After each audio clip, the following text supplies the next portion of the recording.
Saludo también a Miguel Sturman, que es director general de Radio High, la radio judía, embajador de la paz por la Coalición Humanitaria Internacional y cofundador de la Confraternidad Judeo-Musulmana. Miguel, gracias por atendernos. Muy buenas tardes.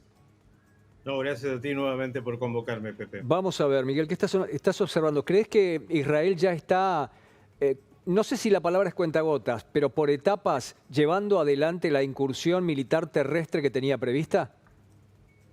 Sí, desde ya. Ya han ingresado, como todos saben, tanques y, bueno, soldados a la operación, en una operación militar muy difícil, muy compleja y muy dolorosa. Compleja, difícil, dolorosa y que ha tenido un resultado que, además de ser humanitariamente una gran alegría, es tácticamente posiblemente fundamental. A ver cómo lo ves. Recuperaron a una soldado. La recuperaron sana y salva, ya está con su familia. Esto es un motivo de alegría para la humanidad, directamente, porque la verdad no era predecible que una mujer, además militar, pudiera sobrevivir en estas condiciones. Pero la encontraron en un túnel y esto ha dado enorme información táctica para el ejército israelí. ¿Qué opinás? Bueno, primero opino que yo vi las imágenes como todos, trajo una gran alegría dentro de una enorme tristeza. Es decir, Israel estaba necesitando emocionalmente la sociedad tener alguna luz frente a tanto horror. Y entonces esto produjo casi un pequeño nivel de alegría ayer. Claro, ya se contrapone con saber que anoche en las operaciones militares cayeron, justo me enteraba recién, 11 soldados israelíes, y esto obviamente produce un dolor enorme, porque el desafío militar que tiene Israel es realmente muy difícil, y hay que decirlo. Esto creo que la gente pensaba que se trata de un grupo de muchachos con algún armamento menor, y no, estamos hablando de una ciudad debajo de la ciudad. Hay 500 kilómetros, si escucharon bien, 500 kilómetros de túneles. Es una ciudad enorme a una profundidad de entre 30 y 70 metros esos túneles. No hay bombas que puedan llegar ahí. Y además, con todo lo incierto que significa ese combate, con la población además arriba, como todos saben, utilizada de escudos humanos, y un combate urbano que es muy, muy difícil. Em, la verdad es que me cuesta entender a Antonio Guterres, el titular de la ONU. Me cuesta entenderlo. El jefe de la ONU está profundamente alarmado por la intensificación del conflicto. La intensificación del conflicto a cualquier persona de bien la alarmaría, pero no lo noté tan alarmado por lo que pasó el 7 de octubre. Por lo menos no oficialmente, y además su declaración ha enfurecido a los israelíes, y con razón.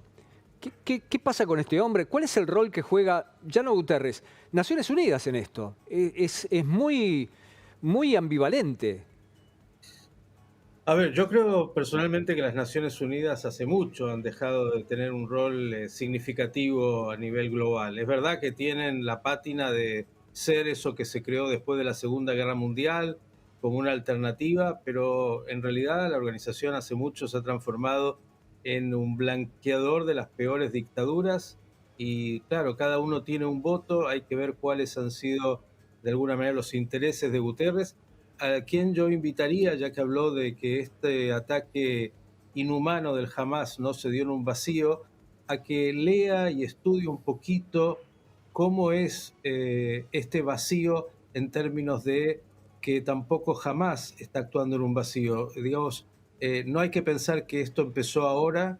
Esto empezó en los años 20, después de la Primera Guerra Mundial, con lo que fue en Turquía de Ataturk, el intento de decir que la caída del Imperio Otomano tuvo que ver con un Islam que en ese momento no daba respuesta, un intento de modernización. De hecho, Turquía fue hacia ese occidente. Luego, como contraposición en Egipto, los hermanos musulmanes en los años 40 y 50.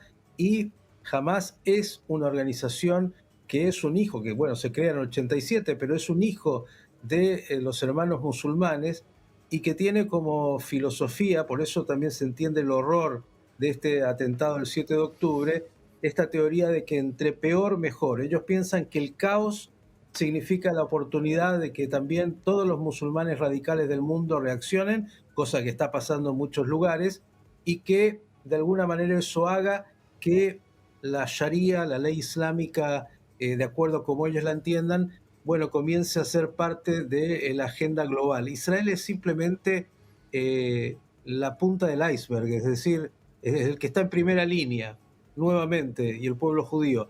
Pero en realidad, para ellos Israel, por eso que no les interesa un Estado palestino, no hablan de Estado palestinos. Ellos quieren borrar toda la presencia judía y judeo-cristiana del mundo porque quieren imponer esa idea del Islam como ellos lo comprenden. Hay una ofensiva terrorista mundial que pasa por lo dialéctico, que pasa por muchos medios que colaboran de modo voluntario o involuntario, a veces disfrazado de buenas intenciones, y que están alentando los atentados y los ataques a personas o a comunidades judías en todo el mundo. Hemos visto lo que pasó en Daguestán hace pocas horas atrás en Rusia, alarmante, sin que las autoridades inicialmente hicieran algo, y ahora Vladimir Putin le está echando indirectamente la culpa a Ucrania. Te digo esto porque yo estoy preocupado. Seguramente vos estarás estudiando el tema, pero la Argentina tiene una de las 2 o 3 comunidades más representativas en todo el mundo de judíos. Y ya pasó en alguna oportunidad. Y yo no veo a este gobierno de salida preocupado por la seguridad en demasía. A lo mejor lo están haciendo en secreto y uno no se entera. Pero ¿qué estás viendo vos? Bueno, yo creo que la Argentina desde hace mucho tiene fronteras absolutamente permeables, tiene una inteligencia absolutamente destruida, está siempre en la anécdota, con lo cual es un blanco potencial sumamente simple. Acá no hay que hacer demasiado trabajo para poder penetrar un avión como lo tuvimos hace poco y para poder tener células activas, dormidas, que están ahí esperando el momento de la instrucción. Y hay que entender que además Hamas es un hermano operativo de Hezbollah, y Hezbollah tiene en todo el mundo y en Latinoamérica también grupos operativos que en el momento en que decidan están dispuestos a actuar.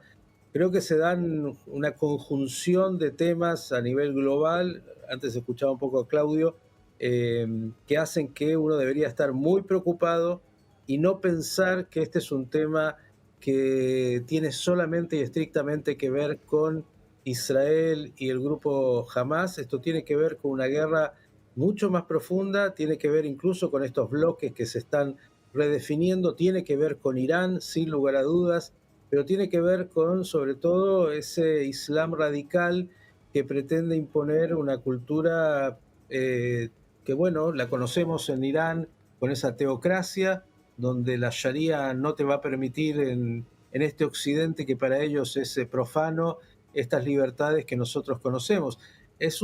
Acá hay un choque de civilizaciones, no tengo duda, en un momento donde a lo que decías, Pepe, yo creo que hay mucha superficialidad, generalmente es así, porque la gente necesita una síntesis rápida y no quiere entender la problemática compleja, necesita que le den una respuesta fácil, buenos, malos, judíos, no judíos, pero en realidad otra vez acá lo que están los judíos es siendo simplemente el termómetro de este occidente que si no reacciona, y creo que sí los líderes de occidente lo tienen hoy claro, por eso todos fueron a Israel y todos se han mostrado hasta ahora muy comprometidos.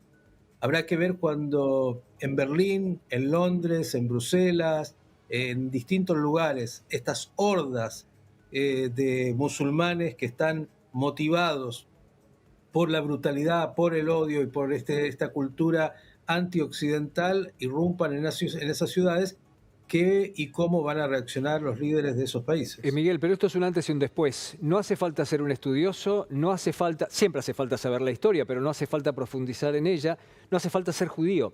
Yo no soy judío. Y el mundo es un antes y un después del 7 de octubre. Los hechos están ahí. Es una cuestión fáctica. No hay mucho más que discutir. La escalada en el nivel de brutalidad de Hamas es mucho más parecida a ISIS. Y hasta se sabe el tipo de droga que tenían en el cuerpo estos tipos, el heptagón, que es lo que llaman la cocaína de los pobres. Es decir, han hecho este desastre deliberadamente, y para eso no hace falta estar enterado de muchas cosas. Basta ver la información, basta ver los estudios forenses. Quien tenga el estómago y el corazón y el alma debidamente templada como para ver esos estudios se da cuenta de lo que pasó. Eso no admite discusión alguna. Allí huelgan todos los demás comentarios. Después, si querés, estudiamos la historia, vemos cómo es el asunto, pero eso está ahí. No tiene discusión. Son los hechos. Esto es fáctico. Por eso llama la atención que haya nuevos actores y la posición de estos actores. Ahora interviene Yemen con nuevos ataques, primero con misiles, ahora con drones sobre el Mar Rojo. Aparece Rusia mucho más fuerte, aunque ya estaba. Irán, sin duda alguna. Y terminó con la pregunta que le hice a Claudio Fantini en su momento. Aparece China, China muy cerca de Egipto. Uno todavía no descubría en qué plan. Y si bien no es oficial del gobierno de China, un mapa digital en donde se ve la región, los nombres de todos los países, el espacio de Israel, sus ciudades nombradas, no dice Israel, no dice Estado de Israel. Y esto me parece que es un dato sobre el que quisiera tu análisis. A ver, es difícil conocer exactamente cuáles son las estrategias de China. Yo creo que tanto la cultura china como, interesantemente, la iraní y los persas son culturas que manejan el largo plazo y la estrategia de una manera muy sofisticada, que no siempre Occidente tiene por las inmediateces y por la urgencia y por las democracias liberales el tiempo para poder entender cómo funciona esa lógica. Y digo, es difícil saber exactamente cuáles son los movimientos de China. Yo creo que hay que estar muy atento. Está claro que el mundo hoy tiene dos bloques y que China quiere disputar la geopolítica a nivel global y que hay un eje de los países que yo llamaría autocracias o como los quieras llamar, y las democracias liberales en crisis, que están ahí muy claramente planteados. Entonces digo, el lugar de China no hay que dejar de mirarlo, no hay que dejar de mirar el mapa global. Obviamente no hay que dejar de mirar la guerra de Rusia, la invasión a Ucrania y otros focos de conflictos en el mundo que están todavía de alguna manera en el combate de algunos llamó, me acuerdo, creo que el Papa en algún momento habló de una tercera guerra mundial de baja intensidad. Esperemos que esto no escale porque es impredecible. El Medio Oriente y Hezbollah, creo que la presencia norteamericana por primera vez tan activa tiene que ver con darle también un mensaje a Hezbollah, a Irán, a Yemen. De hecho, los misiles han sido derribados por el ejército norteamericano. Estamos en un momento muy delicado y además se da la peor conjunción, ¿no? Porque es como que hay, como te decía, un Occidente que tiene crisis de frustración, tiene grupos de la izquierda que siempre no entienden demasiado nada, tienen una agenda LGBT, de género y de enojo con el capitalismo, pero por otro lado, para esto se pueden encontrar con las peores teocracias y estar de la mano pensando que el problema palestino es un problema que es la culpa de los israelíes malos que quieren de alguna manera sojuzgar a los palestinos. Además se agrega un tema que siempre está latente, que es el antisemitismo histórico que está en algún ADN, ya que hay que buscar una respuesta fácil, como fue tantas veces, así como fue en el nazismo, siempre los judíos están a la mano, no importa si es judíos progresistas de derecha, judíos ultraortodoxos, judíos que están en cualquier lugar, es una respuesta fácil para de alguna manera decir, bueno, el problema son los judíos y el problema es Israel. Yo quiero advertirle a todos los que te están viendo, Pepe, que deben tener claro que el problema no solo no es Israel, ni es los judíos, que somos un pueblo muy pequeño en términos de demografía en el mundo y que incidimos en lo poquito que tenemos, un país que es muy chiquitito como Israel de 22.000 kilómetros cuadrados, sino que este problema es un problema del mundo libre y de Occidente. Y si no vamos a tener, como fue en la Segunda Guerra Mundial, la capacidad de poner el freno a lo que es el intento de expansión de este Islam radical que cada vez quiere algo más, el problema ya no somos nosotros, va a ser el problema en Berlín, en París, en Londres, que ya lo vienen viviendo. Oriana Fallaci hace 40 años hablaba de Eurabia y no se equivocó en su diagnóstico. Y acá se ponen todos los componentes, está el tema de los migrantes, está el tema de los resentimientos históricos por lo que hizo cada uno, lo que hizo Europa, etcétera, etcétera. Son temas complejísimos. Si se los quiere simplificar, a veces termina siendo el Guterres de turno el que termina siendo cómplice de una simplificación que no ayuda para nada, al contrario, que termina siendo cómplice de lo peor. Miguel, gracias por tu tiempo. No, gracias a vos, gracias como siempre. Miguel Stuberman, director general de Radio High, la radio judía, embajador de la paz por la Coalición Humanitaria Internacional y cofundador de la Confraternidad Judeo-Musulmana. Tenemos más y se lo contamos enseguida.